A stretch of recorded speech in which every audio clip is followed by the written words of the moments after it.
Hello and welcome to my podcast. Do me a favor, subscribe to the John Keim Report wherever you get your podcast. If you're watching on YouTube, hit that like button, hit that subscribe button. You can find us there as part of Ampire Media, Ampire. Always much appreciated when you tune in. Don't forget, you can read my work on ESPN.com.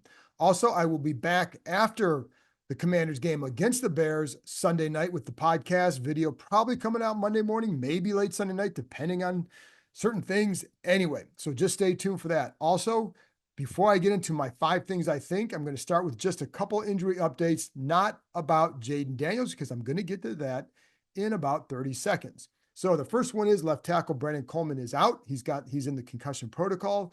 And then defensive end Dorrance Armstrong is questionable with the rib injuries. He was limited, so we'll see what happens. Cleveland Farrell was out there on practice Friday and going through, and so he will play on Sunday. So, of course, the big question is about Jayden Daniels, and that's where I'm going to start my 5 things I think. I think they're going to be very smart with Daniels. So I don't know if he's going to play or not. And nobody, like, if anybody's telling you they know right now, they don't, unless it's coming from Dan Quinn, Adam Peters, or Jayden Daniels himself. And even then, I still think that they view this as a game time decision. That would be my sense right now. I think they're going to be very careful with Daniels. I think they're obviously very cognizant of what he means in the franchise, et cetera. But here's what we learned on Friday. So bear with me for a second. So in case you didn't know, when the media was out there, we get to watch about 20 minutes or so on Friday. And they don't do a whole lot. Like they just there's some walkthrough, just individual work. We'll see them doing a lot of red zone work, and then they go into a team situation. During that time, typically the quarterbacks are in a separate field when the players are stretching and going through some drills. The quarterbacks are on the other field. They're having their usual Friday stuff. They're drills thrown into the net, thrown in the garbage can in the corner of the field.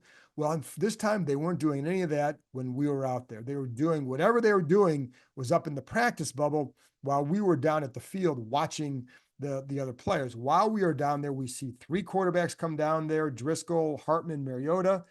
No Jayden Daniels. We find out later that he was in the weight room or in the building getting some core work with strength and conditioning.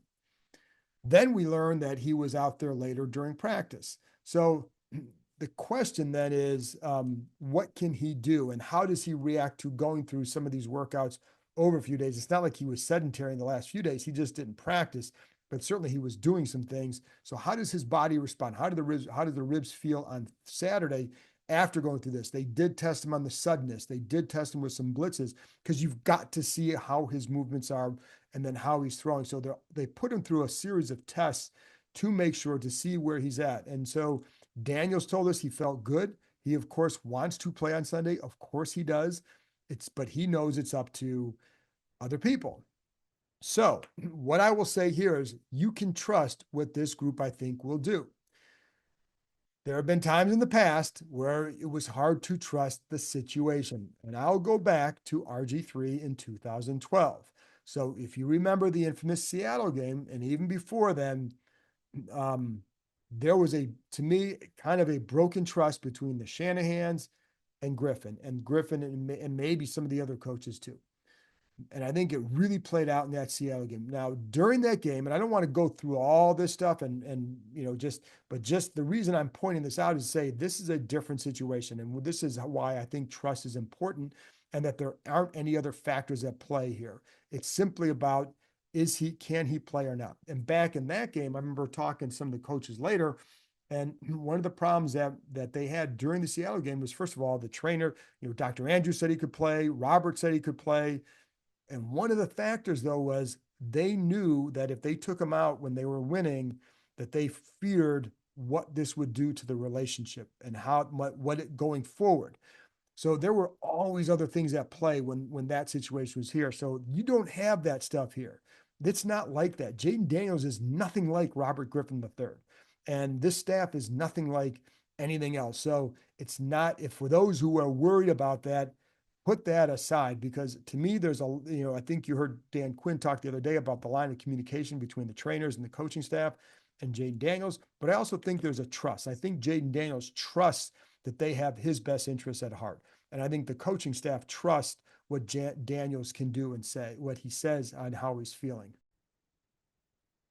So I think that's kind of a big deal here. But I think the bigger key is how he feels on Saturday. So if there's any update on Saturday afternoon, check ESPN.com, because I'm sure if he's going to play or if he's ruled out, it will be up. I will have a story up on ESPN.com as fast as possible. So, but right now, as I sit here right now, recording this Friday afternoon, I expect this to go into Sunday. And I do, could there be a level of subterfuge? Of course. I think there's a reason why they didn't want him throwing while we were out there, because we could videotape some of that and then teams are going to see. Now, Dan Quinn said that wasn't it. Okay. But listen, I think I would do the same thing if I were a coach, right? Why would you give the Bears anything to go on right now? But that said, I don't think he's been ruled out by this point. He's listed as questionable. In other words, by internally, I should say. I do think that there's a chance he plays. I do believe this goes into Sunday as of now. And now, of course, he could wake up Saturday and feel miserable or feel awesome.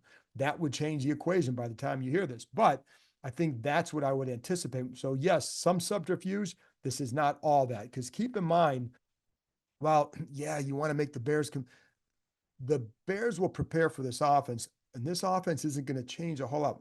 Plays might change, strengths and weaknesses of the players change, but the style of the offense isn't going to change. I think it would be a bigger deal if, let's say, you had Jayden Daniels, and then they were going to either use him or Carson Wentz or Jacoby Brissett, a different style quarterback. Then you have to prepare a lot differently. Here, the style of offense is not going to change. The run game, a lot of the stuff they do with that is not going to change. So I think that makes it a little bit easier for the Bears, but there's a difference in quarterbacks here as well. So I think that's where you could get into some of that stuff. So number two, I think Mariota I think he's a smart quarterback. I think that helps this offense tremendously.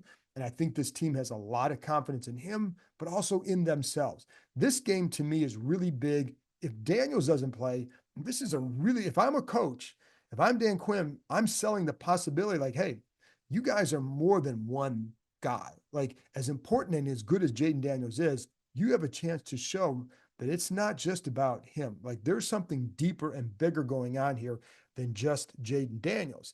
And this, and I also say, like, you don't sit there and say, well, Daniels isn't there, it's okay. No, this is a chance for you to show what kind of team are you? You have a key guy down. What kind of team are you? How do you rise up to that?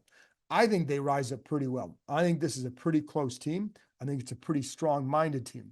I don't think they're going to let this sidetrack them from doing what they might be able to do.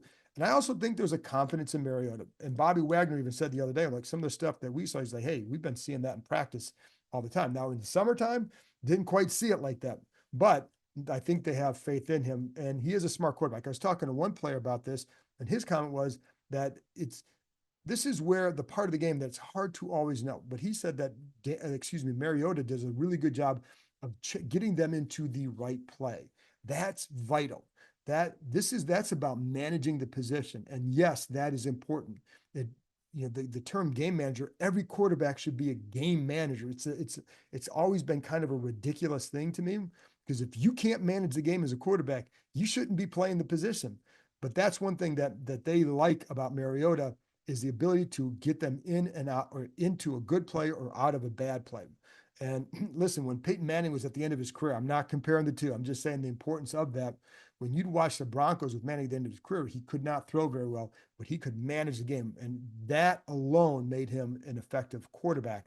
So you can do all that stuff with him. A key will be, another key to me is he's got a lot of work with the starters. So he got work with the starters in the spring before Jayden Daniels got here. And even after Daniels got here, the way they handled the whole competing for a starting job, he would have multiple days of reps with the starters first. So he was able to build up a little bit of rapport and knowledge and bank some knowledge about these guys before you get to this point. And as Cliff Kingsbury said, though, one thing keep in mind, like, he didn't take any snaps with the first team for 68 days before he played on Sunday. So that's a hard thing to do. So he got a week of reps with them as well. So that matters. He had a good rapport with Terry McLaurin. McLaurin told us that he feels like they have a good bond. Some of them, they worked out in the offseason. They went golfing. So there's a closeness there that I think matters. Um, I think the other thing is that there's a feeling that he goes, while Daniels is very good at escaping the pocket, and he's going to be tremendous as he grows in this area. There was one person was telling me that he felt like with Mariota, a strength of his was how well he extends the plays. Now, there's also times where he probably could have avoided extending the plays by maybe just playing in rhythm, but that he did that. So I do think he's going to have to watch it on Sunday and not make some mistakes, because I think that's all this defense takes the ball away well, but they like that aspect of him. And Daniels is going to be tremendous at that. This is as much about extending and then keeping the play alive, et cetera. And so I think that's something good. And I also think, like I said, I'm going to go back to the start of what I just said about this paragraph, which is, a chance to show something. They always talk about the brotherhood, and you see these little examples of it. Now I saw this on Sunday, or excuse me, on Monday, when I was rewatching the game, and I asked Bobby Wagner about this. But if you remember, and this is just a little example, but I think it highlights the bond that this team has. So there was a 2nd and 15 where Mariota completes the pass to Terry McLaurin for 19 yards. So it's right in front of the sidelines. Bobby Wagner standing right there. So what I see on the all 22 is Wagner start to go on the field and put his helmet on. I'm like, what the hell is he doing? Because then the film just cuts off. You don't see the rest. So I asked him, like, what were you doing? It's like, I know he's too smart to know that, he saw him catch the ball. But what he saw was McLaurin was laying down on the ground for an extra couple seconds. So he wanted to go help him up. But he also knew if you go on the field without your helmet, you get a penalty. So he put his helmet on, went out, helped him up, got off the field. That's the kind of bond that this team has. I don't think I've seen that or heard that before. I just think that's kind of cool. So, but that's where they're at, and I think it's why there's a belief in one another. I think this is a confident team. So I think regardless of Daniels plays or not, I would expect this team to be in the game. I don't think that this is not a lay down type of team. Now, if the Bears are just that much better, all right. But I don't think it's a matter of that they're going to be. I think they've developed they're starting to develop an identity, the toughness, the physicality, et cetera. That will play out, I think, in moments like this. So there you go. Number 3, I think Cliff Kingsbury, and I've said this before, but I'm going to go back to it for a couple of plays. But I think Cliff Kingsbury's offense is a lot of fun to watch. I will say, watching the Bears offense with Caleb Williams, and I get to him in a minute, but there's some things they do that are pretty cool. Like I like what they're doing as well. But I'm going to focus on Kingsbury because this is the team I cover. So I just think he's a smart play caller. And one of the things that Mariota said earlier in the week was how Kingsbury would go to him as well, in addition to Daniels, and ask what plays he likes or doesn't like. So I asked Mariota, on Thursday, I'm like, how unusual is that? He's like, that hasn't happened to him at other stops. When you're the backup, that typically that does not happen.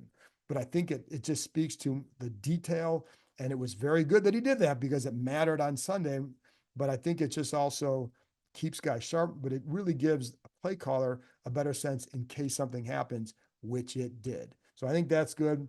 I like how they use their backups. And just with the depth, I think going to talk about Jeremy McNichols in a couple of seconds, but guys like on offense and defense, I like how much they incorporate the backups. I think it's how you develop some depth, right, by playing these guys. But it's also, to me, good coaching because you find what can guys do, and then find roles where they can where those skills are highlighted. I just think that's very smart. Anyways, the creative use, like I talked about the unbalanced line the other day. So let's go back to that for a second. And, talking to some of the linemen, like they definitely could hear confusion, right, by the Carolina defense. And it's not the first time they use it. They've used it in other games. Like it's just the first time where, I just wanted to talk about it more, but it was a smart way that they use it. The Panthers defense was banged up. They're missing key guys. So test them on the communication. And they did that. And it's again, smart coaching. You you get them to, can they read it all at the same time? So in talking to the linemen, I would expect them to perhaps try it against the Bears.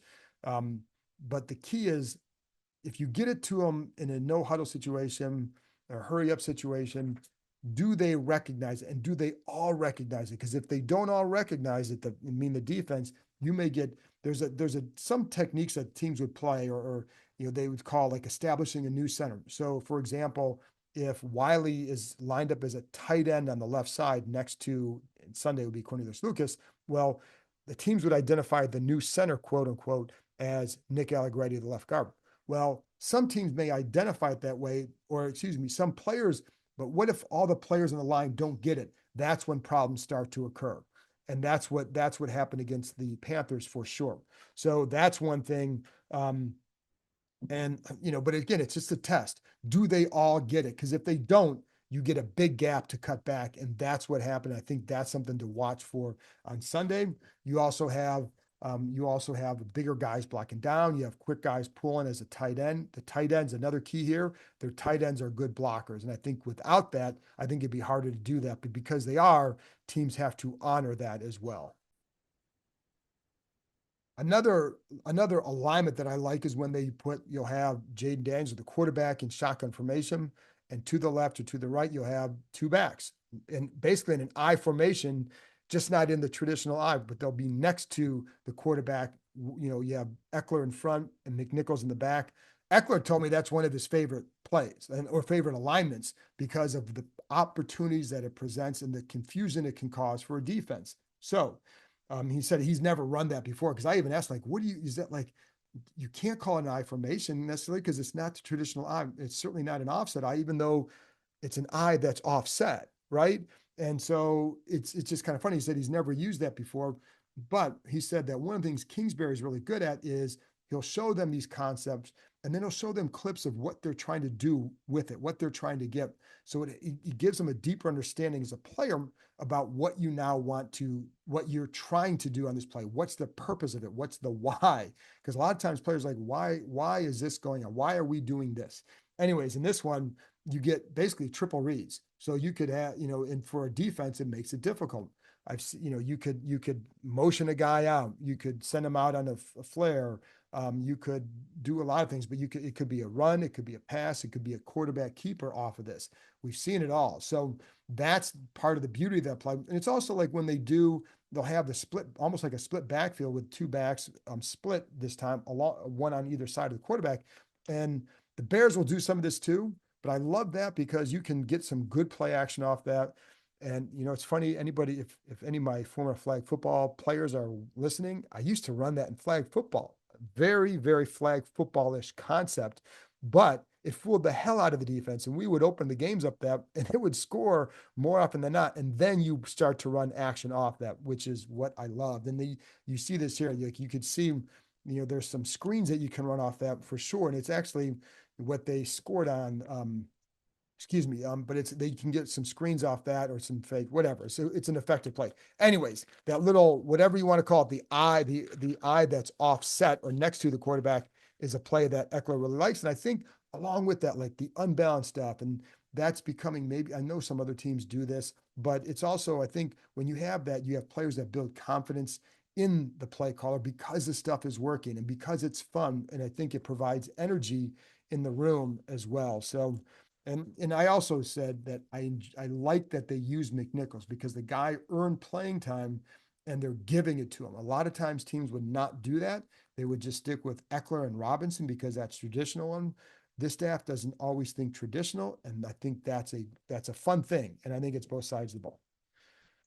And I think for a 17-game season, you want to build up that depth. Both sides, right? And I think that's why you look at the defensive line. I told you Deron Payne the other day, not playing as much as he did before. That's good. And I think you're going to get them in all the positions. And I think it's also like I asked Joe Witt about this the other day, and it's like, listen, like Percy Butler, he really likes what he's doing. So they're trying to find ways to get him in. Emmanuel Forbes has earned more reps, and he did a good job the other day. And so, that leads to more reps, but also builds confidence. I think it just sharpens focus during the week because guys know if you're showing something, you're going to get in the game, and that's what everybody wants for sure. Anyway, number 3, Dante Fowler. I think he's been a good pickup, and I want to highlight a couple plays from the other day just to go over the savviness. And it's not just about the touchdown. In fact, there's one play where he says that was his favorite play, and it wasn't the touchdown. But I did like, and I don't even know you need to go over the touchdown one. Like that was good pressure, right spot, cover the screen, right there, bad throw, boom, jukes it. The funny thing on that one, so he said after he juked Andy Dalton, he's run downfield and Deron Payne's behind him. He said that Deron Payne was yelling him, bro, he's coming, talking about Miles Sanders. And so Fowler said he looked up at the scoreboard and he can see Miles Sanders hauling ass. So he's like, he just hoped that he could get to the end zone before Sanders got him, and he did. So, but the play, you know, the play that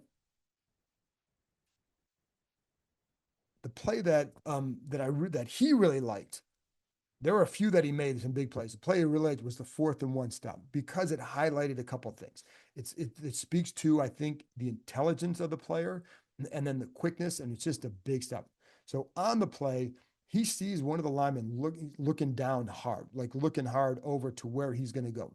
So he knew where that play was probably that it was going to be obvious to run. It's a 4th-and-1, not obvious, but you could just tell by the lineman. He could tell where he's looking. And then he said the weird thing was that the tight end was split a little bit wider from the tight end. So he knew he probably wasn't going to block him, but he was lined up over the tight end.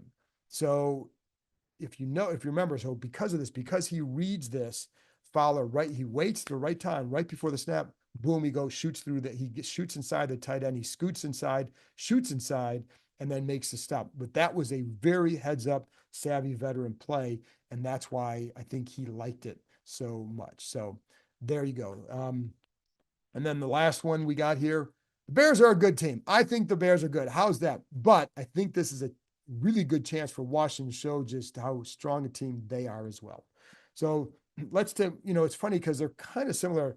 And I've gotten a kick out of seeing some of the comments between the fan bases. There's a lot of similarities here. Like neither team has had that massive signature win. I think Washington's had some good wins, like back to back on the road, winning on Monday night at Cincinnati against a desperate team at home. I mean, that's a really good win. I think some of these winning at Arizona after they had just blown out, or they a couple weeks earlier blown out the Rams. So I think there's a lot of good things that they have shown, and I think the way they've taken care of bad teams is really good. The Bears have done the same thing. They both had a couple losses. The Bears haven't beaten anybody with a team that beaten a team with more than 2 wins currently, but I still think they're a good team, and there's a lot to like about what they have and where they're going. And I think it's funny too because I think both teams can rightly feel that they have their quarterback, and I think there's and it's funny because there's a lot of snipping back and forth about who's the better quarterback. Well, I think we'll hopefully have a good decade to figure that out. I think it's funny that you hear this stuff about, well, Jayden Daniels is only a 1-read thrower. No, he's not. That kid's a really smart quarterback. And I would say Caleb Williams is really starting to do a nice job. The last three games, he's been really good and he's fun to watch. I think he's going to be a good quarterback. It's okay for both teams to have found their guy. I do know, that how much this team liked Jayden Daniels. And I think if there was a choice between the two, I think they would have taken Jayden Daniels based on what I heard way back in January, shortly after the draft. But is there truth? Is that 100% accurate? I can't say because the choice wasn't there. So we don't know what would have happened. Point is, they really like Jayden Daniels. And guess what? The Bears, after a while, didn't bring Jayden Daniels in because they love Caleb Williams. That's great. I think they both got a really good spot, quarterback for themselves. And that's what's going to make this fun. To be honest, I hope this is something that we get to watch where these two kids flourish for a long time. I think that'd be great for the league. I think it'd be great for these two desperate or hungry fan bases and fan bases that deserve something really good at quarterback for a change. Anyways, so I think Caleb looks sharper the last 3 games in particular. So I think there's been an emphasis from when you're talking to people there, like an emphasis on playing more from the pocket. You can see that early in the year. There were a couple times he got sacked where he started, instead of trying to get out, climb the pocket, move out, he's just drifting back and putting himself in a worse spot. You're seeing him handle some of those situations better. He's only had 1 interception in the last 3 games, but I do think he put some, I think he takes a few more chances, and that could get him into some trouble, right? So I think that's something to watch. Can you put some pressure on him? Can you keep him tight in the pocket? There's a definite chance for that if you have a good disciplined rush. Um, Great job extending plays and making plays. He's not always doing that. I think it's funny because a lot of his highlights from college, that was what he was doing. Well, that's not all he does. He's becoming he's a good passer. I mean, there's a lot of skill that he has. And again, he's fun to watch. And I think this offense can be fun to watch. They do some fun things as well. I brought up Cliff Kingsbury. Well, I think the Bears do some good things too. They have a lot of weapons to work with DJ Moore, Odunze, and Keenan Allen, but also Cole Kmet, DeAndre Swift. The screen game is dangerous, folks. And they'll throw a screen, and then you have the next play. They'll fake a bubble to DJ Moore, turn and fake the screen to Swift, and then hit Cole Kmet down the seam for a touchdown. That's what happened against Jacksonville. Cole Kmet is dangerous because you can lose sight of him because of the action of the play, and that's where it's going to be a hard thing. But again, so much of this starts with Caleb Williams. You could see, I haven't watched every game, but you could see some progress from him for sure. And I think the other thing for Washington, you've got to make them one dimensional. And they did a good job of stopping Carolina's run game. And talking to people there, part of what they thought it was that Carolina's run game doesn't do a lot of stuff before the snap. You watch Washington's run game, they're doing the guard tackle, the guard tackle pulls and there, but there's motion, there's the jet action, there's a lot of action in the play where your eyes can get fooled and diverted, right? You didn't see that with Carolina, and you don't see that as much with Chicago. And I think that's something to watch. If they stop the Bears run game, their gap, they were very gap disciplined last week. If that happens again, that could be part of the reason why is they don't do as much with the bells and whistles before the snap to try and fool your eyes a little bit. And I think certainly not like what Washington's run game is talking to one defenders like it was hard for them to defend in practice because of that. So anyway, just something to watch. And but again, going back to Caleb, so much of it starts with him, and he will put some stuff up for grabs at times. Like there was one time against Houston, one of his picks where he just gets forced outside the pocket and he's got a guy open underneath, but he throws it down the field to someone else. I don't know why, because there were three defenders there. So you see that on occasion, right? So if there's an area you can kind of get him to do, maybe that's what it is. I also think you can take advantage of, I'm not sold on their offensive line. I think there was there was pressure from the both tackle spots that you can get to as well. He's been sacked 20 times, but you can get that if you can get that condensed pocket. I think you can do some things. And you want to keep him in that pocket, of course. So that's going to be a big key. But I do think like the left tackle, there were a couple times I saw him certainly get both tackles, right tackle as well. So if you're Cleveland Farrell, and then Dante Fowler, who's again having a good year, I think those are some areas you can do, and then some pressures as well. So, but secondary's got to hold up if you do that because they have some really good receivers in the red zone or inside the 25. Even watch for the double moves. If you're a defensive back, you've got to watch for those double moves. That there were multiple times I saw whether it's DJ Moore or Dunze, whomever, watch the double moves, and you would get teams to bite. Now, in two games I watched, Caleb Williams was not accurate in there at all, right? He was like 2 for 7, something like two for 7, 2 for 6, whatever, in back-to-back games. So you check out the numbers, and in all the other games, he's pretty accurate down there. So you have to be careful. So you have to be aware of the double moves down there. They are good at that, and he's going to take a shot with that. And sometimes there were definitely some misses, and some, I'd say, bad misses, like they weren't close, but other times right there, touchdowns. Be careful because his numbers overall inside that area are actually pretty good. So it's just two games I saw, but if you can put some pressure maybe on him, then it would help for sure.